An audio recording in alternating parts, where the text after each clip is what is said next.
سیرت النبی صلی اللہ علیہ وآلہ وسلم پارٹ نمبر 30 قتل کی سازش۔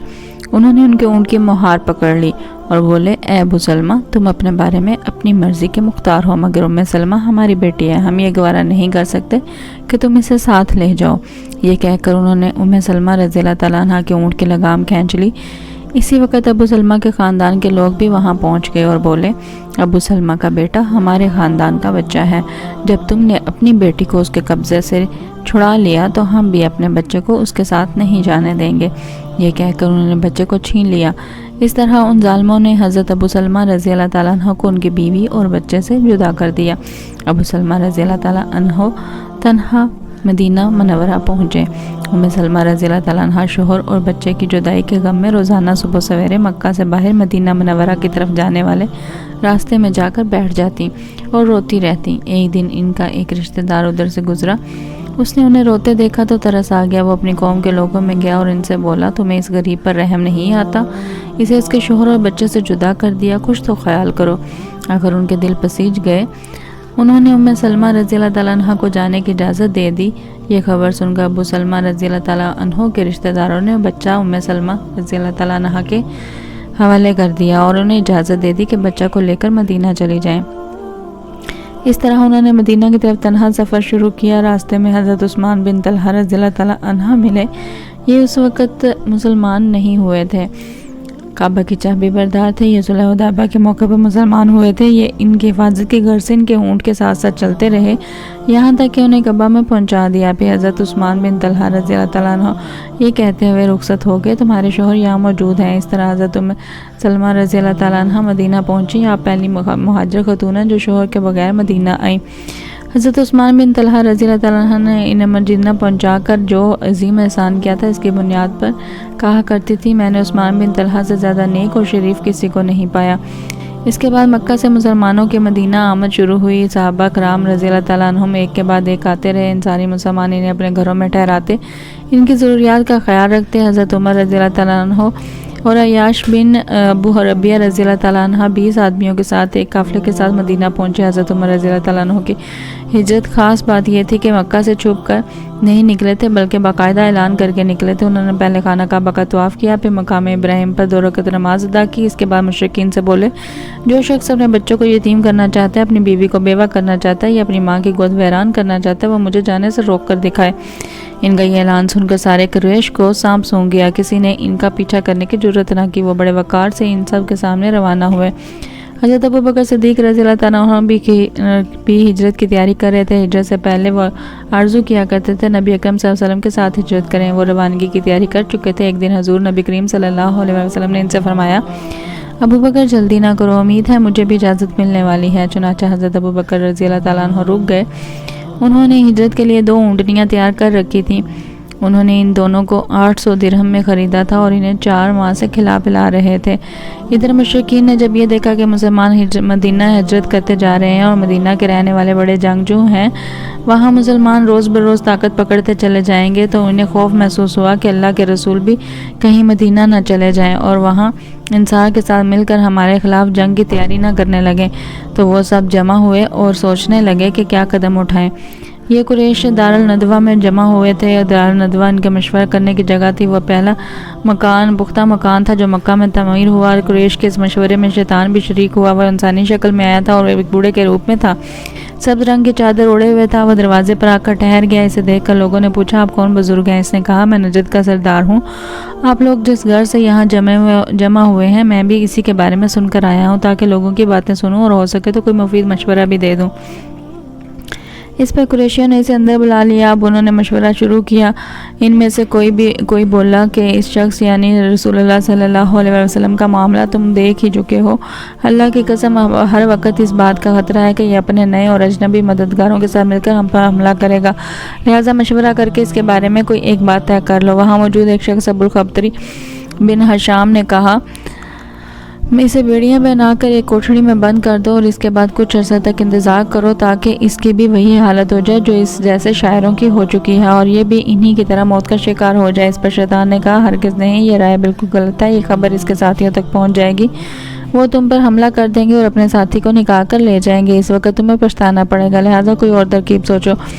اب ان میں بحث شروع ہوگی۔ اسود بن ربیعہ نے کہا ہم اسے یہاں سے نکال کر جلا وطن کر دیتے ہیں، پھر یہ ہماری طرف سے کہیں بھی چلا جائے۔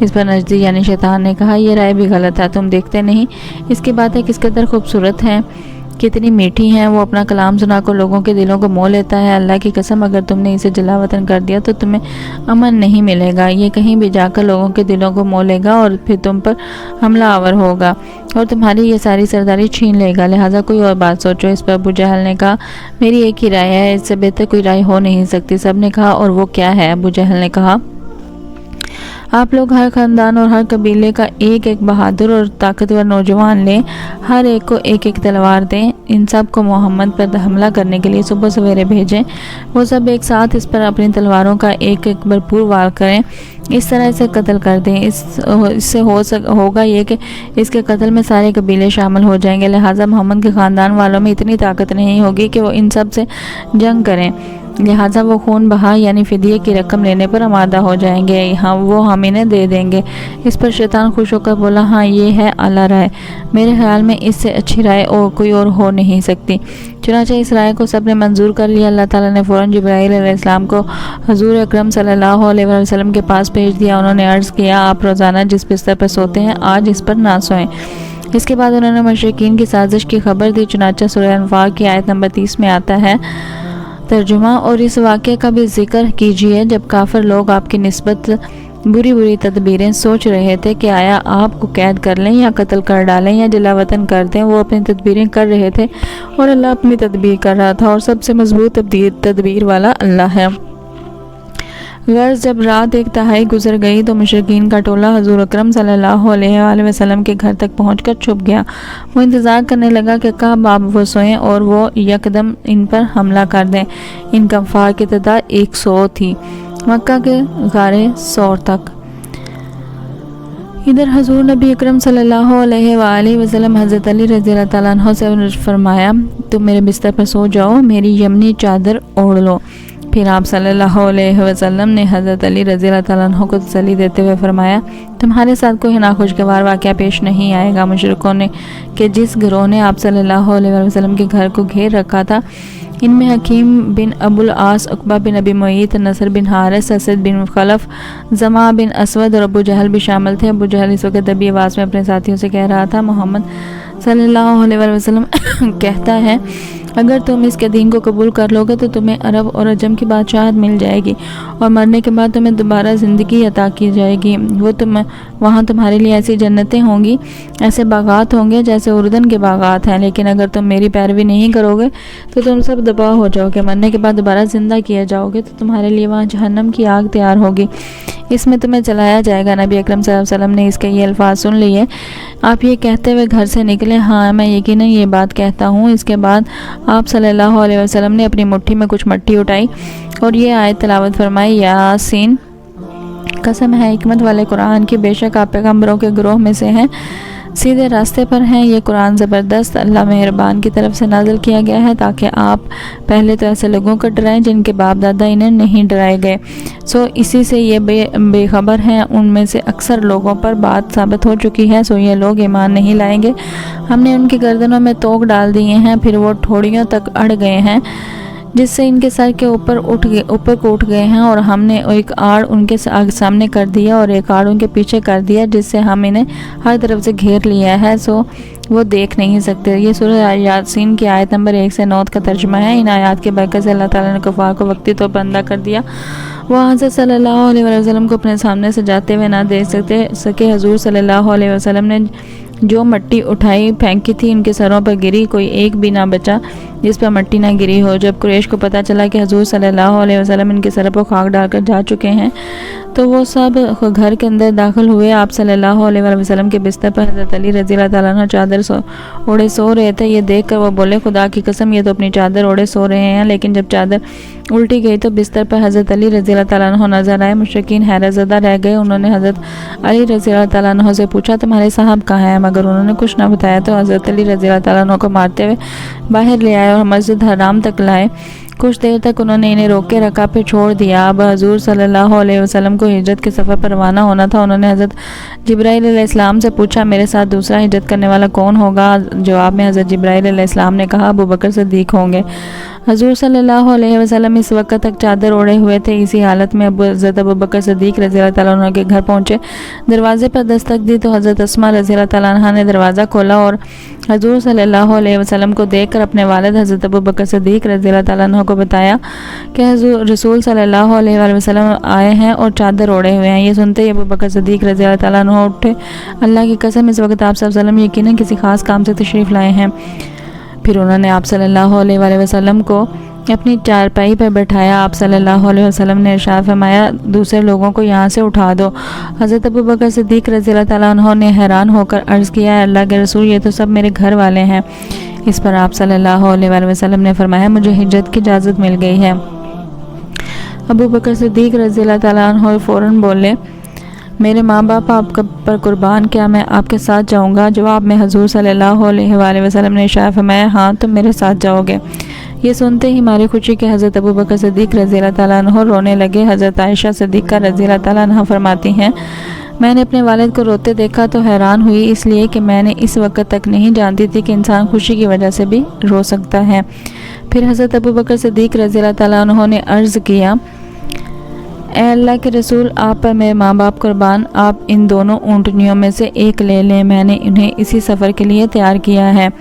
اس پر حضور صلی اللہ علیہ وآلہ وسلم نے فرمایا میں یہ قیمت دے کر لے سکتا ہوں۔ یہ سن کر حضرت ابوبکر صدیق رضی اللہ تعالیٰ عنہ رونے لگے اور عرض کیا اے اللہ کے رسول آپ پر میرے ماں باپ قربان، میں اور آپ میرا سب کچھ، میرا سب مال تو آپ ہی کا ہے۔ حضور صلی اللہ علیہ وآلہ وسلم نے ایک اونٹنی لے لی۔ بعض روایات میں آتا ہے کہ حضور صلی اللہ علیہ وآلہ وسلم نے اونٹنی کی قیمت دی تھی۔ اس اونٹنی کا نام قصوہ تھا۔ یہ آپ صلی اللہ علیہ وآلہ وسلم کی وفات تک آپ کے پاس رہی۔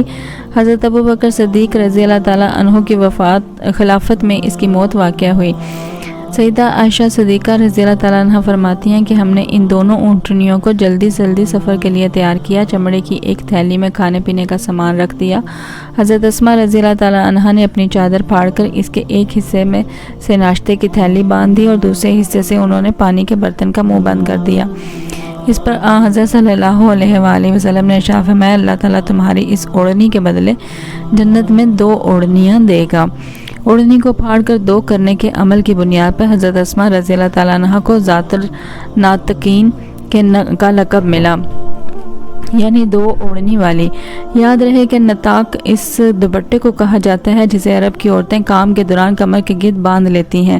پھر رات کے وقت حضور صلی اللہ علیہ وآلہ وسلم حضرت ابوبکر صدیق رضی اللہ تعالیٰ عنہ کے ساتھ روانہ ہوئے اور پہاڑ سور کے پاس پہنچے۔ اس سفر کے دوران کبھی حضرت ابوبکر صدیق رضی اللہ تعالیٰ عنہ حضور صلی اللہ علیہ وآلہ وسلم کے آگے چلنے لگتے، کبھی پیچھے، کبھی دائیں کبھی بائیں۔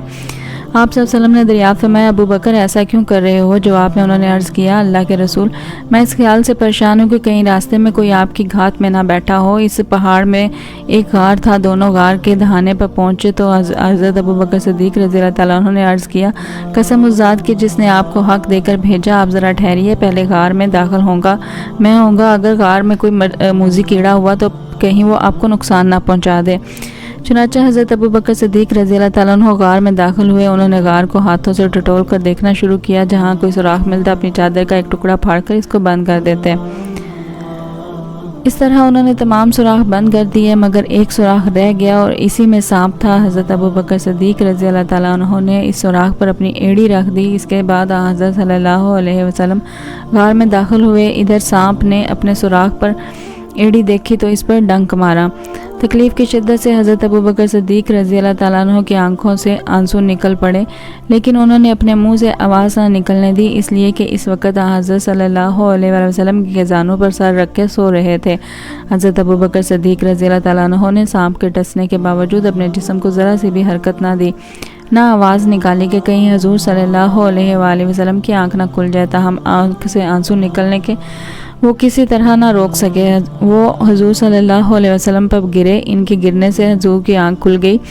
آپ نے حضرت ابو بکر صدیق رضی اللہ تعالیٰ عنہ کی آنکھوں میں آنسو دیکھے تو پوچھا ابو بکر کیا ہوا؟ انہوں نے جواب دیا آپ پر میرے ماں باپ قربان، مجھے سانپ نے ڈس لیا ہے۔ آپ نے اپنا لابد دہن سانپ کے کانٹے کی جگہ پر لگا دیا، اسے تکلیف اور زہر کا اثر فوراً دور ہو گیا۔ صبح ہوئی، حضرت صلی اللہ علیہ وسلم کو حضرت ابو بکر صدیق رضی اللہ تعالیٰ عنہ کے جسم پر چادر نظر نہ آئی تو دریافت کیا ابو بکر چادر کہاں ہے؟ انہوں نے بتایا اللہ کے رسول میں نے چادر پھاڑ پھاڑ کر اس غار کے سوراخ بند کیے ہیں۔ آپ صلی اللہ علیہ وسلم نے دعا کے لیے ہاتھ اٹھا دیا اور فرمایا اے اللہ ابو بکر کو جنت میں میرا ساتھی بنانا۔ اسی وقت اللہ تعالیٰ نے وحی کے ذریعے خبر دی کہ آپ کی دعا قبول کر لی گئی ہے۔ ادھر قریش کے لوگ نبی اکرم صلی اللہ علیہ وسلم کی تلاش میں اس غار کے قریب آ پہنچے۔ ان میں سے چند ایک جلدی سے آگے بڑھ کر غار میں جھانکنے لگے۔ غار کے دہانے پر انہیں مکڑی کا جالا نظر آیا، ساتھ میں 2 جنگلی کبوتر نظر آئے۔ اس پر ان میں سے ایک نے کہا کہ اس غار میں کوئی نہیں ہے۔ ایک روایت میں یوں آیا کہ ان میں امیہ بن خلف بھی تھا۔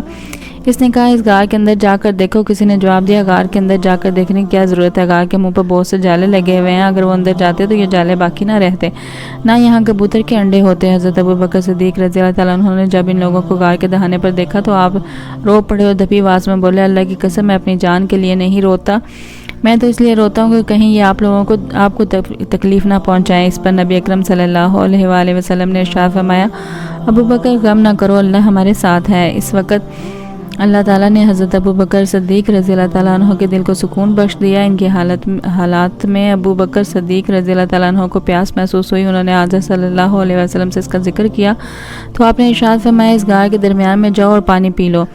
حضرت ابو بکر صدیق رضی اللہ تعالیٰ عنہ اٹھ کر غار کے درمیان میں پہنچے۔ وہاں انہیں اتنا بہترین پانی ملا کہ شہد سے زیادہ میٹھا، دودھ سے زیادہ سفید اور مشک سے زیادہ خوشبو والا تھا۔ انہوں نے اس میں سے پانی پیا۔ جب وہ واپس آئے تو حضرت صلی اللہ علیہ وآلہ وسلم نے ان سے فرمایا اللہ تعالیٰ نے جنت کی نہروں کے نگران فرشتے کو حکم فرمایا کہ اس غار کے درمیان میں جنت الفردوس ایک چشمہ جاری کر دیں تاکہ تم اس میں سے پانی پی سکو۔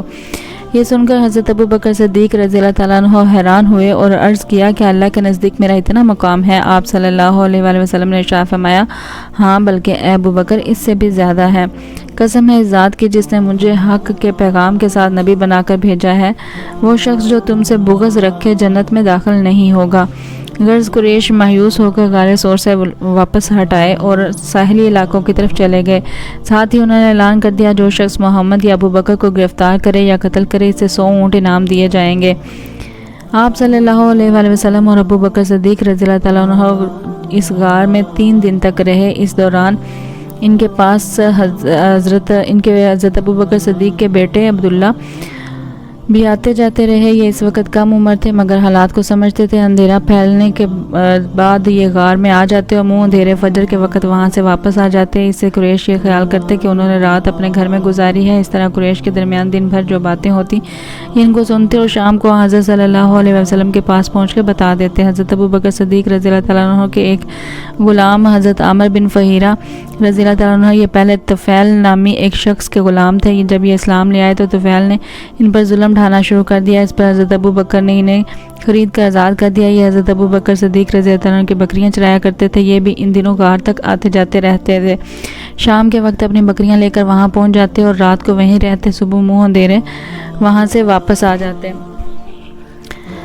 یہ بھی وہاں اپنی بکریاں واپس لاتے تاکہ ان قدموں کے نشانات مٹ جائیں۔ ان 3 راتوں تک ان کا برابر یہی معمول رہا۔ یہ ایسا حضرت ابو بکر صدیق رضی اللہ عنہ کی ہدایت پر کرتے تھے۔ حضرت عبداللہ رضی اللہ عنہ کو بھی حضرت ابو بکر صدیق رضی اللہ عنہ نے ہی یہ حکم دیا تھا کہ وہ دن بھر قریش کی باتیں سنا کریں اور شام کو انہیں بتایا کریں۔ عامر بن فہیرہ رضی اللہ عنہ کی بھی ہدایت تھی کہ دن بھر بکریاں چرایا کریں اور شام کو غار میں ان کا دودھ پہنچایا کریں۔ حضرت ابو بکر صدیق رضی اللہ تعالیٰ عنہ کی بیٹی اسماء رضی اللہ تعالیٰ عنہ بھی شام کے وقت ان کے لیے کھانا پہنچاتی تھیں۔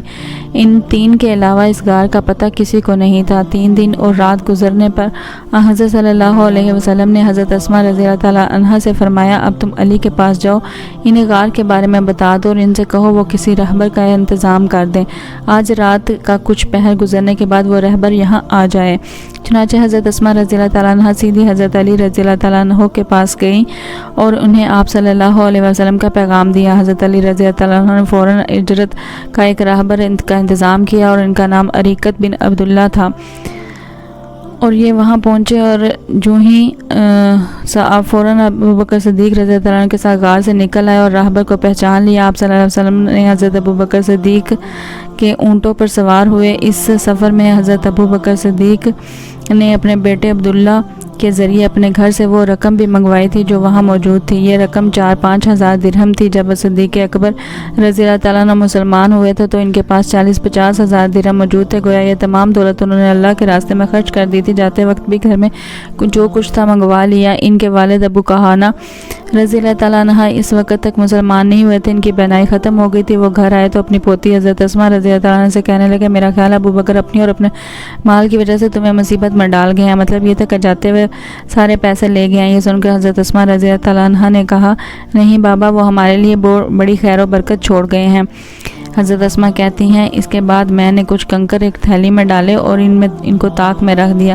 اس میں میرے والد اپنے پیسے رکھتے تھے۔ پھر اس تھیلی پر کپڑا ڈال دیا اور اپنے دادا کا ہاتھ ان پر رکھتے ہوئے میں نے کہا، یہ دیکھیے روپے یہاں رکھے ہیں۔ ابو قحافہ رضی اللہ تعالیٰ عنہ نے اپنا ہاتھ رکھ کر محسوس کیا، بولے، اگر وہ یہ مال تمہارے لیے چھوڑ گئے ہیں تب فکر کی کوئی بات نہیں، یہ تمہارے لیے کافی ہے۔ حالانکہ حقیقت یہ تھی کہ والد صاحب ہمارے لیے کچھ بھی نہیں چھوڑ کر گئے تھے۔ جزاک اللہ خیر۔